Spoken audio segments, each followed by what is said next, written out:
wanted to ask you guys real quickly, how did you find the motivation for your characters? Well, Billy killed children. He has a lot of skins on his wall. Yeah, thanks, Marty. Oh, man, you know what? You know, it's funny, because Johnny's the bad guy, but he's really not. I mean, at the end, well, yes, he's the bad guy. Okay, oh, I know that. But, I mean, you know, he had a reason to be a bad guy. So it was like, there was a lot of motivation for Johnny in the script. I mean, how do you feel some dude comes in from out of town and takes your girlfriend, you know, and kicks sand on your face, and, you know, and you're rolling a joint happily by yourself in a bathroom stall, okay, minding your own business, and some squirt goes and hoses you down. It's not hard to find motivation, you know what I mean? I'm not endorsing shower stalls, but yeah, or hoses, or anything. I'm just kidding. I didn't have much sleep last night. No, but so really there's a lot of motivation in the script. I mean, you know, you know, you take a point of view when you become a character. You find it's your world. You look through the world through your lens, even if you're the bad guy, and that's what makes, you know, the difference between a bad guy you love to hate and just a guy that's playing a jerk. You know, it's like you see it. The world's kind of twisted through your eyes. You know, so and through the bigger picture of the movie. Does that make sense? You know No, it doesn't make any sense. What I mean is, if a good bad guy looks at the world like what he's doing is right, and then he's enjoyable to watch. You know, was it Die Hard? Die Hard, you know, that villain in that is so fun to watch because he's just so crazy, but he's loving what he's doing. You know, he has a purpose for that. Yeah, he has a reason for what he's doing. So yeah, it's like the madman doesn't know he's mad. Right. He thinks you're weird. Right. So, as a character, and even the small role I have, your job is to figure out why you're there, and your job as an actor that's your job. That's why they hire you, because you're going to take the time to go figure all those things out that nobody else takes the time to worry about. Little things like he just mentioned, which is wonderful, how he decided to take from Pat Johnson, how he held. That's a choice that he had to make. He also could have went, no, I'm going to come up with something else. But you have to hold true to what it is you're believing, and then you have to look for things that show that. And I'll use your example because it's vivid and valid. You choose things if you're going to be a sensei that make you sensei-like. You choose things if you're, in my character, you learn how to go by working every day, going up. But there's a lot more that wasn't there. But your job as an actor is to believe it. Once you believe it, nobody else has another choice. And then it's also the people you're playing off. I mean, acting it's a partnership. So like, you know, Ralph Macchio is a great actor, just playing vulnerable and kind of afraid. It kind of draws out the aggression in you. You know what I mean? Because he's playing that. So it's a dance. So it's also, you know, Ralph gives you the motivation. The other actor gives you the motivation. You're playing off somebody. You're not doing it by yourself. You know. And I also killed a lot of kids. It's horrible. I can't believe you said. Hey Billy, you talked about how the Sweep the Leg music video and more theme song got started. You guys haven't seen the Sweep the Leg music video. We've seen that Sweep the Leg video. You guys all right? Billy, thank you for doing that video. Oh, thank you. Yeah, it's great. You guys see that? Yeah.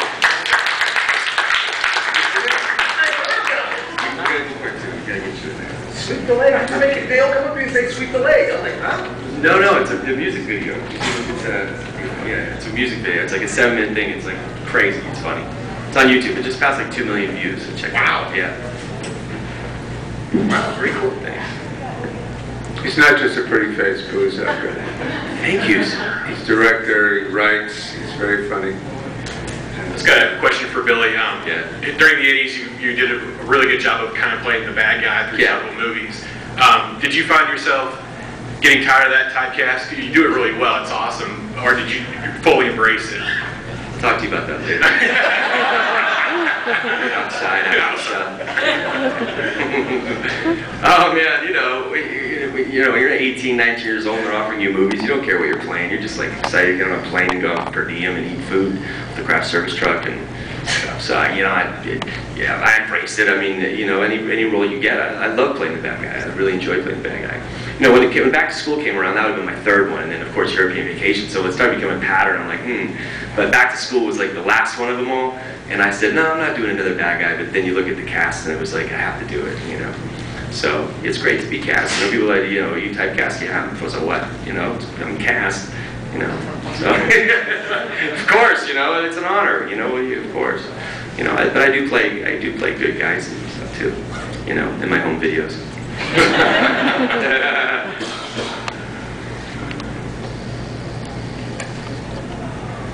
Anyone else? Was there a career, red carpet career? For the Karate Kid? Yeah.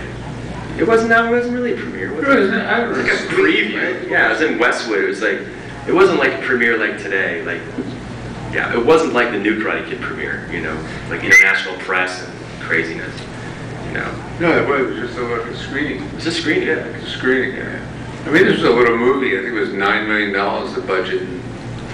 12, but that's because I got William. Billy got the extra 3. But I think we were all pleasantly surprised when we saw it. yeah.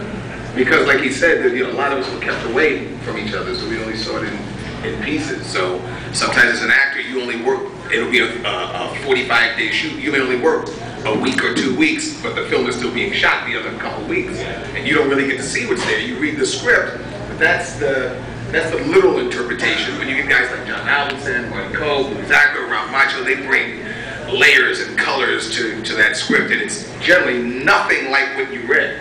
I mean, very rarely do I see a script that actually ends the way it begins in terms of what it looks like on camera, because people interpret it differently in there. Even words that you think, it's only going to be said this way, he'll do something, like he said, he'll just do this, and that says so much more. You don't have to write that. You just get the look on his face, and you can't write that, and you don't know that till you're there at that moment shooting it. So there are a lot of things that you don't capture on paper that do get captured during the process.